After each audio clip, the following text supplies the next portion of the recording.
Hey, I'm Sensei Federico, and this is going to be my spinning, kicking, punching tutorial. All right, let's go through it. So first off, let's go why you use a spinning kick or spinning, let's see, back fist. The reason is because the person is set up in your blind side. So meaning, if you think like when you drive a car, you'll have a spot in the car that you can't really see. When you're sparring or fighting, you're going to have a blind side, meaning the person is going to the side of you, and they're in that spot where if I try to hit them with my hand or my feet, they're kind of out of there. And the fastest, most efficient way to the person is actually turning and using the back leg this way. This is the path. So for example, if I'm this way, this is a fighting stance. If I turn this way, this is a side horse stance. This is a reverse fighting stance, which doesn't mean you go up and fight someone like, hey, reverse fighting stance. You don't do that. You're in a fighting stance and the person moves and puts you in a reverse fighting stance. So now if I'm facing the corner here, my reverse fighting stance would be in that direction. If I want to do a reverse fighting stance to the front, what I'd have to do is do a fighting stance maybe to 130. So now I'm in my fighting stance. Now the person's set up more at 12. Now I would spin and do my kick to 12. So they kind of set you up like that. So that would be just a spinning back kick.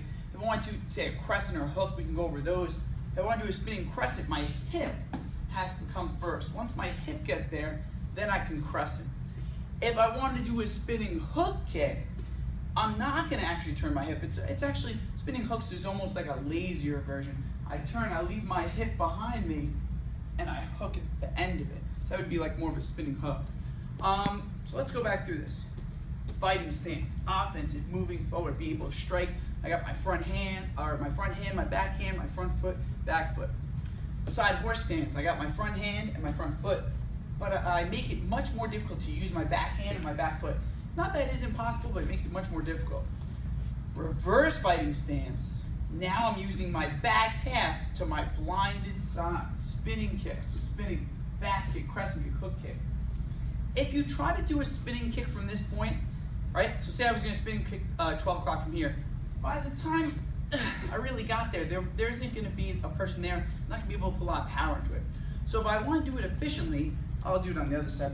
What I'm going to have to do is make sure I set it up so that I'm actually able to hit that front. I can spin, hit it with efficiency, and bring it back.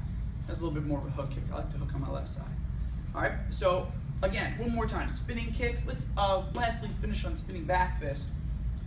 I'm going to set up the same way. I'm going to take this foot. I'm going to step it to my reverse point, spin. That would be spinning back fist. You do spinning back kick, you can do spinning crest kick, you do spinning hook kick, you do jump spinning kicks, anything you want. But remember, keep in mind that you got to start in that reverse fighting stance in order to do any of your spinning strikes. I'm Sensei Federico, and that was my spinning kick tutorial and striking tutorial. Give it a shot.